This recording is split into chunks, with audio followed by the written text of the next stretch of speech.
ngasi ki damak ta miyam ki topic who bulldoze Manipur Rajbari in Shillong hai basudane Rajbari hasi matam ma tawgi di matam tu pan baning thoksing kadising lebiramba aduga lamdu kallaga leramba Shillong da aduga maru eba tangkak sing kadising hek thokpa kanda chatpa leiba swai gi areas ni history ga lamdam se gi history ga sakona raga dum yawjarak bai batai maru oina tawdu handak se Hujik hairiba Shillonggi hoigi Shillonggi Manipur Rajbari Shillonggi red land area ne red land area da leiba Manipur Rajbari si pung tak takai giba pung tu thugai giba gi waphamam lakpanina question tholoi si kanana maswai sibu demolish chap chan pura kehni ground zero da pura tembai gi bai batai kanan tawri no ai waham thole kari gi damak to no ai bam chu thole aduga Thoiba thogdoksi maroina October October sigi maramsi maroina Manipur merger agreement si 1949 gi 21st September da sign tonabani aduga masigi administration transfer toropasi lamdam sigi lediba administration si ningthongna paijarambadu Indian Union da tilaba matung state sigi administration si union da pairakpa swagi transfer sina amok 15 October 1949 oiba. So 1949 ki September kunma thoida merger agreement sign tawkiba aduga administration si union da transfer toropasi 15 October 1949 oibra maram orakanda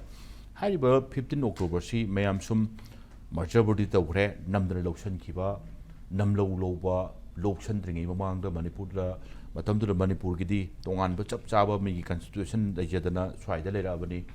aduga masana yadana lokshan bagi wafam leibanina mayam adum ningdon pomba hepatai thodok se ningsing lobata aduna ningsing ba adagi nungai taba lejaramba potu mathanda lejaramba pot mathanda princely state amana ningthau panba state on lejaramba do loksalak bai se loksan dabu du nate atopa state mayam su to wudu loksan bai se pam da su mayam yau da su nate Sini swai wapam sing si. Aduna hairi impam si Shillong da lejaba nadugumba Manipur gi Rajbari si kari gi tamak tano kanana haiba da gi no thugai se pungthu thugai ke si kari gi no haiba yop matang sta kupna khana janaba kupna thamna na bagi tanja duni lo yengbi ba punamakpu Sharatchandra Sharma Impact News ki manung da taramu se lo na se topic sta khana na lengjin bi ba guest sing di ai yet thanan phamini jari ba si K. Sobita Devi, Doctor K. Sobita Devi, former Director Art and Culture ne, ai ihana ne Sobita Ramluk chari eduga Sobita gi yetta Lengchen Piti Jeetendra Ningomba President CCSK ne, ai oja Jeetendra Ramluk chari aduga Jeetendra gi yetta aigina extreme right the phambidi base Pradip Phanjoubam editor IRAP ne tamo Pradip Phanjoubam chari ihanan base oja Jeetendra takla amtai se Sobita da chatagi momangda ja swai se Maroina Rajbari da Manipur Rajbari Shillonggi red land area da leiba kanana bathung huktaba thabak se topno ai si mayam da loin phawi kari gum kan la Shillong da leiba Manipur Rajbari se matam da ningjang basu yorom bai ningjang da basu yorong ane khali sam na kan da wo watho om he thol adi kari gumam thol adi amuk ningjang mioi bagi sai gi yaw khiba memory da yaw hi mayam se mu remind tore swai area stand na pi riba area se kari gum kan da Cheso Maruina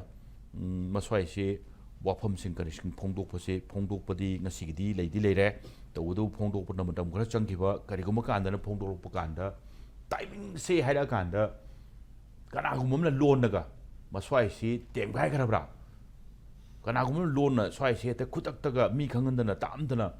Kanku Tugai area to Brian and Kandikalamani but Madumaki Oida Male Madam de Maswai se 2023 adwai the art and culture Manipur gi art and culture na su order ama thaba order du makta de pona sum taba tajaba da haiba tai maram di copy du makti udrai ma du di sab chana phutu thuga ru haiba order din nate haiba jaga se adum museum gi mong da thamaga within the complex Manipur hon chingkari sharak pagi adugumba developmental work khari matang da oiba male uja Jeetendra kamai tamini heri ko nate committee sengwa damne inquiry committee sengwa damne asengu puto kadamne kanana kari gi maramda kari gi maram dam ta maswai se tengbai gi bano haibasini kamai tamini ai kunjuri hujiki ngasi gi yamna no aita ba ko gi tias ka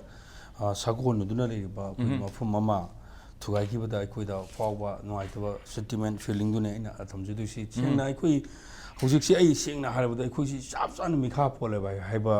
मियोइ कांगलुप अमसे अखोइ ओइरे हाइतारे अखोइने लमदम सिदा लेरिकांदा India हाइबा लेबक्सिगी असेंग citizen अमु ओइना लेरिकांदा अखोइगी फंगम तोपा right अखोइगी fundamental राइट्सिंग दु फंगिब्रा हाइबा को हंगसि लाइ हाइतारे ख्वाइदिगे मरु ओइबा condition कनुना पृथ्वी की हादि India की ओतोखरो पृथ्वी की लेरिबा कनुनु सु हाइदना historical का मरी लेनेबा मागी हिस्ट्री बैकग्राउंड लेबा दुकुंबा एनी काइंड ऑफ मोनुमेंट नत्र कनुसिकी प्रिजर्व तोगदबनी हाइ लेरिने अदुना सिगी ओइबा तंजा सिदा अखोइगी मणिपुर की इतिहास का मणिपुर की हिस्ट्री के ख्वाइदिगी लोचिनदुना लेरिबा ngasi ngasima अखोइनि हिंगलिबा पुनसिरोल सिदा नुंगाइतबगी पेनदबगी सौनिंगबगी लाउरिबा खोलाउ मयाम सिंगसे मसि कदाइदिगा हौरपनो मतु करेगी युमफम दु थेको तमदा मनान थुआइगिबा डिमोलिश तोगिबा हाइदारेका मजुगी रेड लेम्प से शिलोंगदा लेबसि 1980 की अखोइगी IT की पिरोट दु साकिबनी हाय अदो मदुगी 1980 अदुगी ममांग हाइदारे असिगी पोसिद थुआइगिबसे मसि याम सोपाइ याम शॉकिंग ओइ हाइदारे अदो हुजिक्सी कनागुम्बा XYZ हुजिक्ती इशूजे थोलाबनिना मोइगी ngamnaba लेवल दा पाकुम बिरकपान हाइ करो हुजिक हाइबि 2023 स्वाइदि जगासी खर इनोवेशन तौनब सेमटोक्सन तौनब पोरे मदि ऑर्डर मदि लई खोली का हेतु अखोइ खंगदे people khangde adu kanagumba leiriba akoi kanu sulenkin biri hana mamangda art and culture gi oibiramusu leibiri duwa akoi gi lamdam sidi maruna art and culture ga su yum kanu tok dunu leiriba historical background oina leiriba mafum se masida thugai gi basidi as kwai digi phatta ba haidare kwai digi mathung hukta ba adugum kanguni ma thugari budi yoriba bureaucrat order tori kangu singso ma lari hari mudi ya akoi gi ma uchikti mina pan grani haidare ko mayang masa pangrani mayang masa je pamna bhoda bo matumda koi si am lawre sigi platform si am lawre haidare impact ni platform si am lawre haidare mayang masa na kari khali ge mitum da kari khali ge je matu koi thungna na bhona boda yam lawna gre khang ai mayam am si haidare yam kana haling de personal na haibu su noite aduga hujiki film sida oiregli ba film sida haidare ekoi no hujiki nungai te gi pen de amon pen de thole haidare aduna hojik ekhoi na nungai te tholi ebse ekhoi su yam toina haijaba ekhoi si india amo treatment tawbiribra haibse india na amo oina oikibase masigi red lane se masigi mari lene haiba dungai hujik mamang su karna mamang da kitang haibi kirba september ki tang kunga ma thoi de soi tawni kiba october ki tang 15 da declare tawgiba ekhoi india gi fiba manung da ekhoi changsile ekhoi yaw khre na law thokiba united states of america gi kanu daga usa kanu da post ga law giba e giba yaw gi mayam singdo मधुगी पोतु मैम येंकांदा याम नुआइतबा background मसीगी पोस मुथत की तारगदी अखोगी मागी माइंड से सिदु मुथखने हाइबगी वाखल मचंगबुकुम तौबा हाइतारे होय मोइगी वाखलदी फाना खलम याय दुबु सुगुम म थोगो म थोक्तोरे हाइबा तौरगदी सी सेमदोरे हाइगदी मियाम दे पब्लिक ते किदं कन्विंस तौहनबगी मथौ तौहनबा हाइतारे करिगिनो हाइगदी एनी जुम मन नतु तम थुआइबदी कइस कादे असिगी पीआर गवर्नमेंट लाको मतमदा असिगी गवर्नमेंट दा असिगी ला कनु के थंगाल बाजार दा लेबा युम मयाम हाइदारे को मसी हेंदोई हेंजिन तौबा अदुबुक द तौनरी ने बा सुप्रीम कोर्ट हाई कोर्ट के तौनरी ने बा अदुबु सिगी याम मरु ओइबा जगह सिदा मसीगी जगह सिगी वारी अइना खंगजबदा ताबिरो थमु याम सोकने हाइदारे आई किदंग आई टाइमिंग कनु सिलिजि आई लिजेगे अखोइना कमदोंना अखोइ इंडिया द पुनकिबगे मसीगी मफुमसे बिल्डिंग के याम मरु ओइनो हाइ मदमदा मदुदा सोइ तौबा याउनकिबा योइ तौबदुदा चेनकिबा अदुदा अखोइगी मतमदुदा अखोइगी निंगथौगी महाराजगी अखोइगी प्राइवेट सेक्रेटरी ओइबा सुनसुम गौरे रेतारे मागी मसाई बुंगोसी महाराज बोचंद्र कॉलेज की ओजा हिस्ट्री डिपार्टमेंट ओइबनी एबिस ताकपिर पोजानी अनि चलमदाइदा वादी खरजु मान नोंगसु वरी लिगिबा हुजिसु वरी खर लिरक पाइदारे याम मरु ओइबा याम पी ताबा याबा मकनुनी तांग तारा मखोइना इंडिया दगी मखोइ मी कांगु खरा अखोइ सनसम गौरी इबु ahlu सनसम गौररी ने इनिंग थौने अदुगा एडीसी मयंगबम अखोइगी कनोने गौरहरी ने मखोइ चले मखोइ ग तो लानमी मयाम खरा यावरे मोइ सेनाबा मयाम चला कांदा तांग मखोइना हाइबदा तारिक निपान दा याव तारिक 15 यावी हाय तांग 15 गी पुंग 13 ताबु मतमदा मखोइची वारी साना मोइ ngairami हाय मतमदुदा जे को श्री प्रकाश हाइदा अखोइ असम की गवर्नर कनो मासी यावर काना माना अखोगी सनसम गौरीसी रूम अमदा थम फमिने है पुसले है अदु निंगथोगा बीपी मेनन गन जगह अमदा फमिने है सुमान दरकान अखोगी कनोगा अखोगी एडीसी अखोगी कना दे अदुना सुमान दरकान अखोगी कमाई तो के हाइबदम यामना नुंगाइतब अमन हाइदर याम नुंगाइतबना वरी सानबदमदा मोय सीद पुथोरी हाय पाबुंग ने लेरमनी हाय सीद पुथोकान नंग सी अखोगी महाराजगा या नंग यामदा लोंदी नहीं नंग यामदा पाव फौनी हाय अदुना मरम उदन नंग सोई तो हंदब यादे ना हाय अगन मदुदी सोई तो यारो मदु सोई तो ngomoi अखोई मतमजिदा अखोई लेरिबि निंग तो सुनदगी कस्टमरी के लोग मरी लेनेनबा अखोई कनो निंथौ माने अमनी अदुगा एडमिनिस्ट्रेशन के कम लेतेना मागा फैमिली रसम जी हैदुने एडीसी रसम जी गमानि तो kana यामनो उसितब मोंगदा यामत मैते मसागी नमदन सोई तो हंगदम नंग सोई तो हंदर नंग जोंग फागनी गायना ट्रिटन तव हाय अमादो नमन खनरक वारी गछु पाबुंग लेरिमे हाय अदु थोला कांदा चे मयाम जी आई मयाम अदो नेमर फोर्स एनेक्सेशन काय आई हाइजरके अदु मयाम सु खंगनिंग तौजबनी अदुगा मरुइना आई मरतंग थचरबदा तिनबा नमदना सोई तौबा अदोय तांकक तुम लेरे अदुबु येस मर्ज तो हाय कांदा याबा यानिंगदबा मयाम याउदी याउनी अखोइन हाइजनिंगने याबा यादबदु मरक्तुदा करी इंसिडेंट थोखिके हाइबदुगी लिविंग हाय तारे लिविंग अखोइगी हुजिकी लेरिबा जगह से हुजिकी लेरिबा मणिपुर राजबारी से अदुना ताकनबा लाकदबा हौरकदबा मिरोन बोइरो हौगिबा बोइरो लेरिबा बोइरो पुनमसिमुन खंगबा खंगजबा याबा खंगभम ओइना लेबा जगह दो इखंग खंगौदुना थोक लाउना थुगाइ रे हायरगदी कनामतर नुगाइरो स्वाइसिमा अदुना अखोइ हाइजबना यानिंगबा ना अमने लमदमसिगी हिस्ट्री का हाइदि इतिहास का सागो नजब पोतुदी अदु हैंडल तौबदा याम केयरफुली अदु याम सेक्शन ना मियाम न करी पांबा पामोइदा हाइबसे मुन्न खंथा बिरंबा यादबरा हाइबे वांगमदी थोक्ति तुई स्वाइसे उजन जितेंद्र आनबा राउंगी दु थैंक यू मथन राउंग दु लाक्से गिसिनि उजा होजे किदो चे सुबिता बरोनि चे सुबिता से रितिया से तौरी 2023 नवंबर की अदवाइ से थाबा हारसो अदवाइ दु इचे लेत्रे सम डायरेक्टर ओइना लेत्रे आर्ट एंड कल्चर थादोए अदुगा मरुइना इचे सुबिता से मसा से अंदक सेप्टेम्बर थाचु देंगी सी नारुबा इचे अमसुंग इबाइसु नाबजानि युमदुदा पुन्ना अदुना कमाइन तौगे द मसा से सोनबा अदा तौगिदि एखोइना याउदा यादे न हारकपुसना कैदे हारकपुन हारकांदा आर्ट एंड कल्चर की हुजुजिक पाइबिरु डायरेक्टर सिंह अदुगा सुपरिटेंडेंट सिंह शिलोंग की थौदोक्सना मरम ओरकांदा इम्फाल थादोखिबा मफमदुदा चलकपगी अदवाइगी तांककतु ओइबता एखोइना सुम पाउ लोनजबदा नो प्रॉब्लम तौबदबु याउदबा आदि तंजाना मरम ओरगा याउबिदबा इन पाजरगे अदवाइदा ओरकप कांदा आर्ट एंड कल्चर पाइबिरंबा इन थिरकपा सिगी बतांगदा करिगुंबा म खंगबा हाइबमा अदुगा मरुइना इतिहास का हिस्ट्री का लोइना चटपा हाइ कांदा इचे सुबिता तंगाइ फदना कौजबनी अदुगा मरुइना इचे सुबिता हाना फॉर्मर डायरेक्टर अने खितंग अमो हाइजरकांदा मरुइना हंदक से ngमदा इसेना सुम वारी साबदा याउबिबने कोइदा सुम आइगदे सुम खरा लोइना जब हाइबा ताइ मरुइना कोइ लेकाइदगी इसेनी सम हाइरकांदा अदुना हंदकी 23 सेप्टेम्बर 2025 तसो मणिपुर की स्टेट म्यूजियम की फाउंडेशन डे दा इसेना खुदोल तबि हाइ ताइ मतम से इना इसेना सुम मांगदा वारी लिबदा नाद्रा लेकांदा याम वाना लाइक सिमतंग दी यौबा कंप्लीट ओइदा याते हाइरकांदा याम वान इखिबा लाइरेक्ट तुना हियांग हिरेन हाइरिसनी अदुगा मसी कोइगी चुचान महाराज मतमगी अदवाइगी अदवाइ जगह दुनी अदुगा legacy of Manipur heritage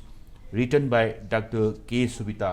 स्वाइसी कनागुमना हियांग Hiren की मतंग पाबिनिंगबा खंगबिनिंगबा लेरबा मणिपुर की हिस्ट्री की मतंग खंगबिनबा लेदती लाइरिक से रिफरेंस लौरकांदा पाबिबा दुम याने तवदो इन सक ताकचबदा इन हाइजरिसिना तांकक्तुने मरुइना लमदम सिगी हौरेबना हारोन सिंगना मिरोल सिंगना मणिपुर की हिस्ट्री खंगनबा हियांग हिरेन से कोइ सुम तादि ताब करिनो गाइदो खंगे खरा कुमना खंगे हारदि इसेना हंदकी म्यूजियम फाउंडेशन की देनुमिता खुदोल तंबिगिबा दुंबलाइ तो पारासु खंगने हाइबनि इसे पानी शिलोंग की थौदोक्सी से याना कमाई उबी खोना ताबदा 2023 नवंबर स्वाइदा आर्ट एंड कल्चर डिपार्टमेंट मसादगी ऑर्डर अमदी एनिसिदा थाबलै है तौबदा ऑर्डर कॉपी तुमदि चपचान उदी उद्रे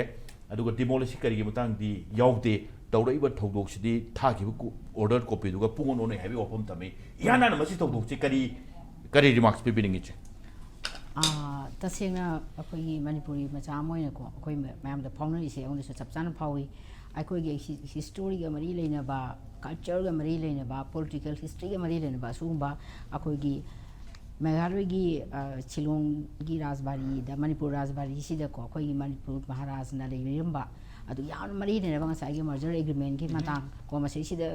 सादब याददना मागी समर केम लेनो ओइना सागिदना मसक नाइबा masai habi hiduni simakta da khona thokliba thodong myam sin sakhi uraga madi living legacy oina lejari ba dugumba akoi historical building ama bu thugai ba habe se seng namak akoi thawai si yam nungai taba ami pung khuding na phawi aduga maru oina su akoi na culture ni si jabani na akoi dani hena mu khena phawi hai haijani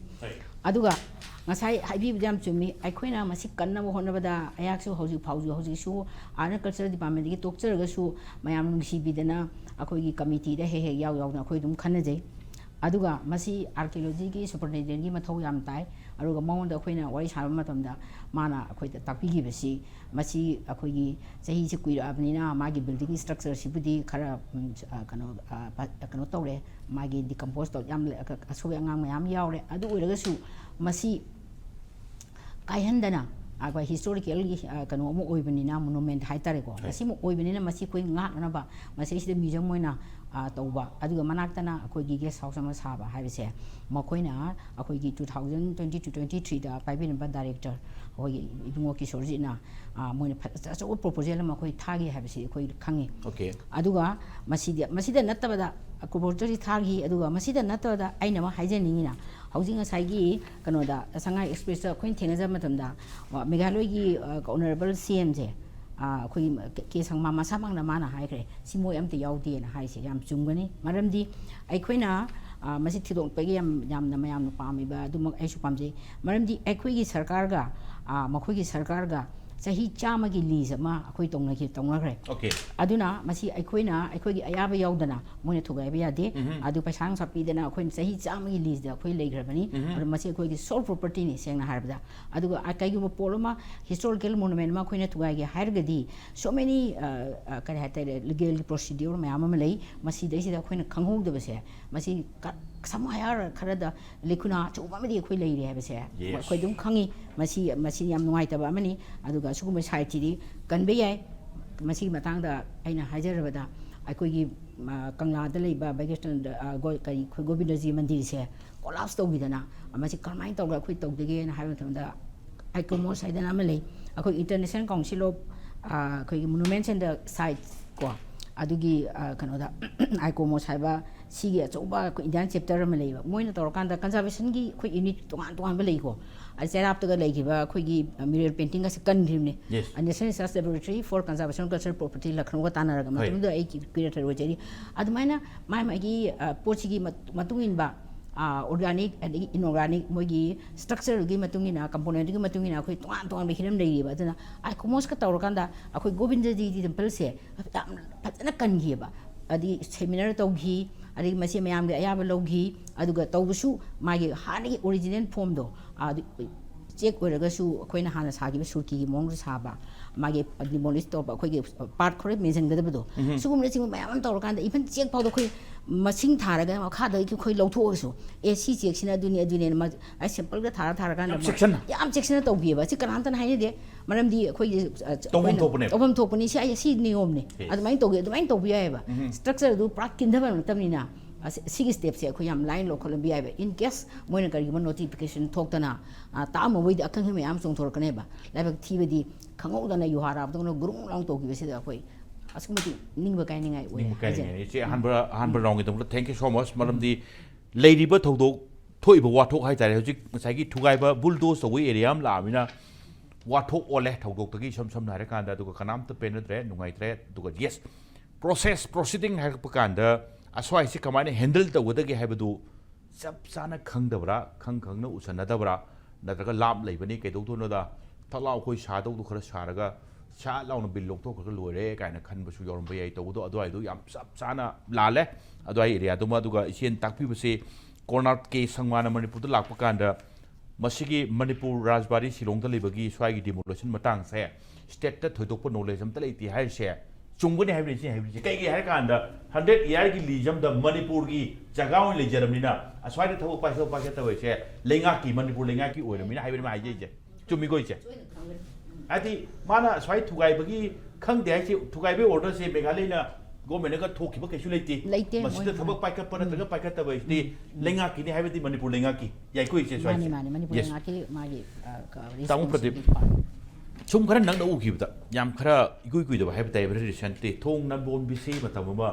ꯁꯥꯅꯤ ꯇꯧꯕ ꯁꯥꯕꯩ ꯀꯔꯤꯒꯤ ꯇꯧꯔꯛꯄ ꯀꯥꯟꯗ ꯑꯗꯨꯗꯤ ꯃꯍꯧꯁꯥꯒꯤ ꯐꯤꯕꯝꯗꯨꯗꯤ ꯀꯥꯏꯍꯟꯗꯕ ꯀꯥꯏꯅ ꯈꯣꯟꯖꯦꯜ ꯑꯗꯨꯝ ꯊꯣꯡꯅꯔꯛꯏ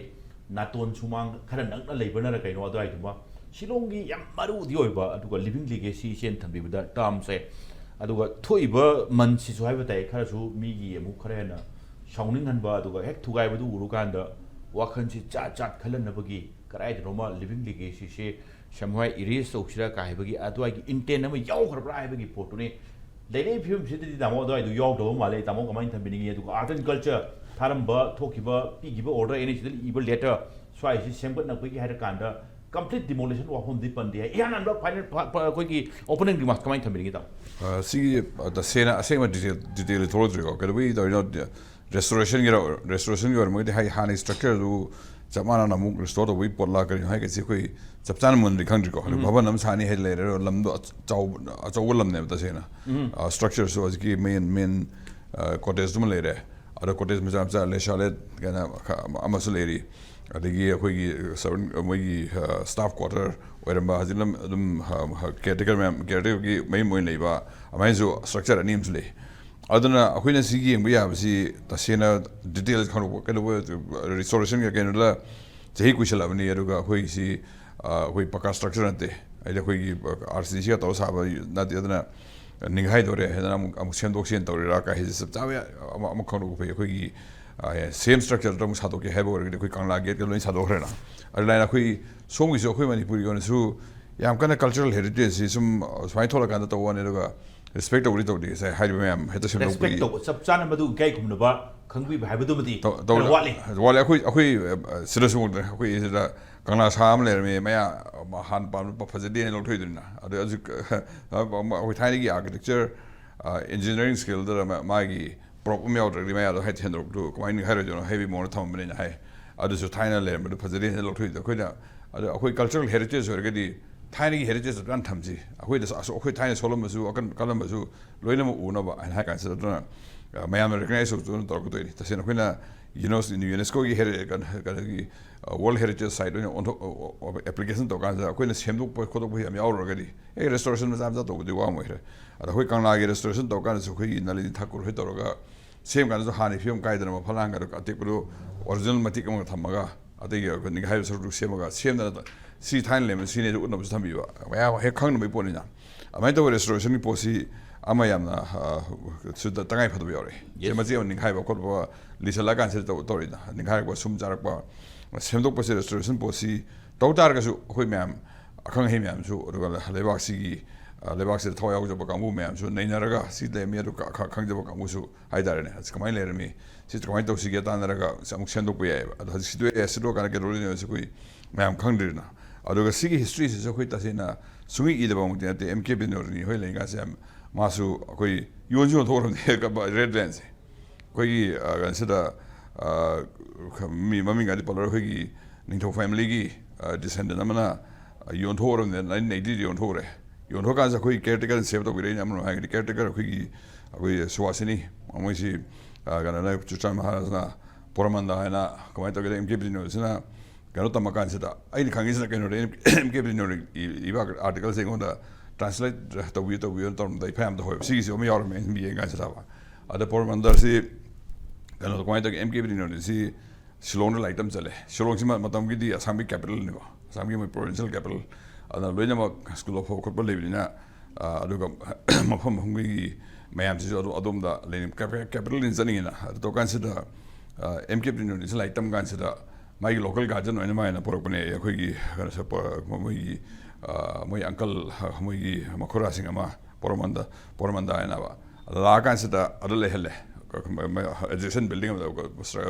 yum on the hele ga mai pi subasini se le hore ma ma si ga se da subasini queen le 980 hole me ade khoi gi ga si yon tho kan se da real dance yon tho re so da yon tho kan se da challenge ori se mana ne yaro 980 April da ai se ma check to me ga se da February tan content 980 yon tho re aduga yon tho se do lang mari ga yon tho ni langmari silpa langan hen pikhale haji yol sumi party ani yol do ꯌꯣꯟꯒꯥꯟꯁꯦ ꯄꯂꯥ ꯑꯗꯩ ꯍꯦꯛ ꯀꯥꯕꯛ ꯀꯥꯕꯛ ꯍꯦꯛꯇ ꯄꯩꯁꯥ ꯈꯔ ꯐꯪꯍꯧꯔꯦ ꯇꯧꯕ ꯄꯣꯠꯇꯨꯅꯤ ꯇꯧꯔꯝꯃꯤꯁꯨꯕ ꯑꯗꯨꯒ ꯁꯤ ꯌꯣꯟꯕ ꯌꯥꯔꯣꯏꯅ ꯇꯧꯔꯤꯁꯤꯅ ꯆꯨꯔꯆꯥꯟ ꯃꯍꯥꯔꯥꯖꯅ ꯊꯝꯖꯔꯝꯕ ꯁꯨꯕꯥꯁꯤꯅꯤ ꯍꯥꯏꯕ ꯀꯩꯅꯣꯒꯤ ꯅꯨꯄꯤꯁꯦ ꯃꯥꯏ ꯅꯨꯄꯤꯁꯤꯅ ꯆꯦꯂꯦꯟꯖ ꯀꯣꯔꯠꯇ ꯆꯦꯂꯦꯟꯖ ꯇꯧꯋꯦꯕ ꯀꯣꯔꯠꯇ ꯆꯦꯂꯦꯟꯖ ꯇꯧꯔꯒ ꯑꯦꯄ꯭ꯔꯤꯜꯗ ꯑꯗꯨꯁꯨ ꯀꯩꯅꯣꯒꯤ 1980 ꯑꯦꯄ꯭ꯔꯤꯜꯗ ꯆꯦꯂꯦꯟꯖ ꯇꯧꯔꯦ ꯇꯧꯔꯀꯥꯟꯗ ꯁ꯭ꯇꯦ ꯇꯧꯈ꯭ꯔꯦ ꯇꯧꯔꯀꯥꯟꯗ 1921ꯗꯅꯦꯕ ꯑꯩꯈꯣꯏꯅ ꯀꯩꯅꯣꯁꯤꯗ ꯑꯣꯒꯁ 12ꯁꯤꯗ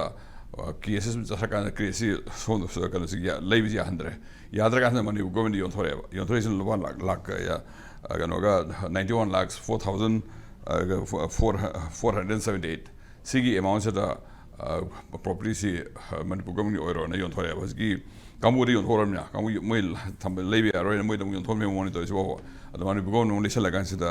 ꯂꯥꯛ 34,ꯁꯤꯗ ꯂꯩꯔꯦ ꯑꯗꯣ ꯃꯅꯤꯄꯨꯔ ꯄ꯭ꯔꯣꯄꯔꯇꯤ ꯑꯣꯏꯅ ꯂꯩꯔꯀꯥꯟꯁꯤꯗ ꯀꯃꯥꯏꯅ ꯇꯧꯅ ꯁꯦꯝꯒꯠꯀꯅꯤ ꯍꯥꯏꯁꯤꯗ ꯀꯩꯝꯇ ꯈꯟꯗꯕꯤꯗ ꯁꯨꯝ ꯀꯨꯏꯅ ꯂꯩꯔꯀꯥꯟꯁꯤꯗ ꯁꯨꯃꯥꯏꯅ ꯊꯣꯛꯂꯛꯀꯥꯟꯁꯤꯗ ꯇꯧꯔꯤꯅ ꯊꯣꯛꯂꯛꯄꯁꯤꯗ ꯑꯩꯈꯣꯏ ꯈꯤꯇꯪ ꯀꯨꯞꯅ ꯊꯤꯖꯤꯟꯕ ꯆꯪꯉꯤ ꯑꯩꯈꯣꯏ ꯔꯦꯁꯇꯣꯔꯦꯁꯟ ꯇꯧꯅꯤꯡꯉꯤꯔꯥ ꯚꯋꯟ ꯁꯥꯔꯒꯁꯨ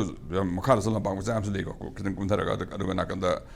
ꯉꯁꯥꯏꯒꯤ ꯂꯥ ꯁꯦꯂꯦꯠ ꯑꯗꯨꯒꯤ ꯕꯤꯜꯗꯤꯡ ꯀꯩꯅꯣ ꯇꯧꯔꯝꯗꯣ ꯑꯩꯁꯨ ꯆꯠꯂꯨꯔꯕꯅꯤ ꯈꯪꯉꯤ